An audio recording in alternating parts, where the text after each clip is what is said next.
Hello, and welcome to Just Shootin' the Breeze with Tonya, where we talk about art, politics, empowerment, and love of life.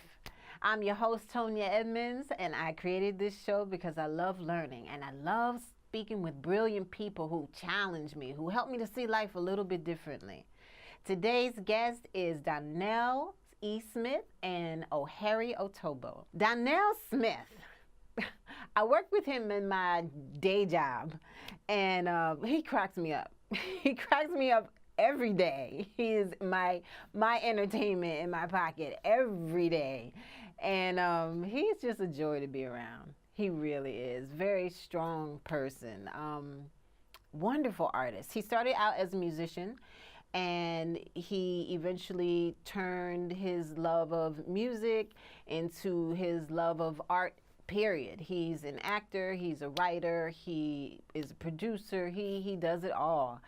And he's great inspiration, really great inspiration. Oheri is a person that he introduced me to, actually, who he also works with. They actually did a film together. Oheri is also a producer, a writer, a director, and an actor, and he also does voiceover as well. Both of them great. The interview was so fun.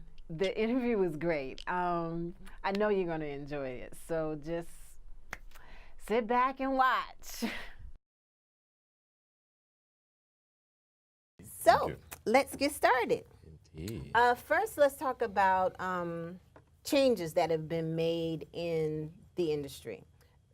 Technology has made it so that we all are starting to create our own work now. Mainly because it's easier, we have more access to equipment and distribution and things like that. So I understand that you two have worked on a project together. First of all, is this the first time you've worked together?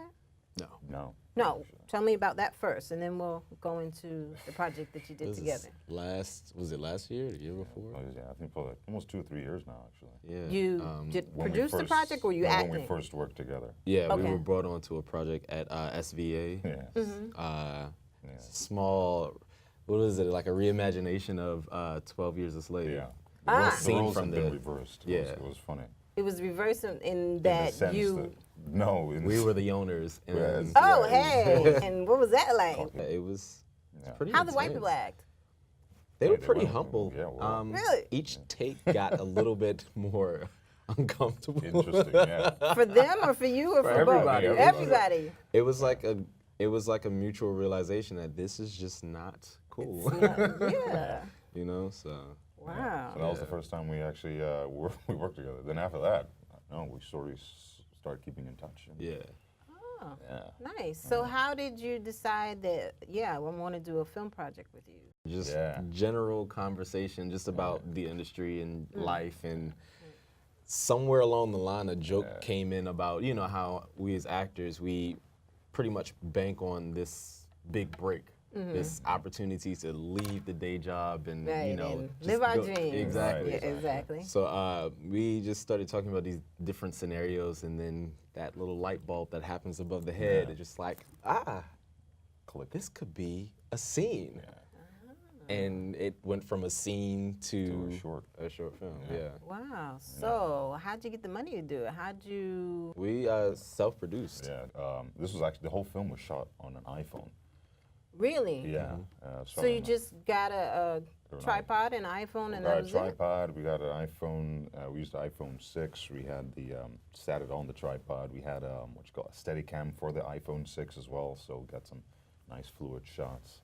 Yeah, it was actually funny because the tripod, the Steadicam, was a guy that walked in where I was working, and he was like, hey, you know, he was just walking around with that tripod. I was like, how much did you get that? And he was like, it was about $200 to $300. I was like, oh wow. For me, that seemed cheap, because when you're renting out any kind of equipment, if you want to even get something like a Steadicam, that costs you several $100s Right. just to rent. True. not even just to own sometimes, you know. So like doing that over a period of time, I was like, this would be a great investment. We can probably shoot several other projects like True. this. So that was how we just, and then from there, everything just started. He wrote it, and yeah. And I remember the day we talked about it. By the time I got home, he'd like already sent like a short bit of it, and so so exciting to work with, you know, it was so thrilling. And I was like, yo, you know what? That's definitely, let's do this. Yeah. Wow. Now you're talking about pricing of equipment. Are you a filmmaker? Were you before you started acting already a filmmaker, or this is just something y'all both started kind of at the same time? Well, actually, this would be the second film that I've worked on where it would be sort of self-funded. The first one is still in the works, but that one we raised money for it. This one was literally all just, we took it out of our pockets, we went to the places, we rented everything out. That one, yeah, there was a lot of people in it. This one was a very small, tight group, and it taught us a lot. Yeah. How many? So it was literally like at most three. That's right, at least three of us, and maybe Crew occasionally or- crew As far as and crew, talent. yeah. You mean 3 total crew, 3 total talent? Well, not three Both total talent, but 3 total in the sense that it was The crew, mainly, yeah. the But as three far of as us. talent, it was about 8 of us. Yeah, probably about Oh, three of us, okay. Yeah. But the story Excuse me. mainly surrounds Chase and his Right. agent Miles. Right.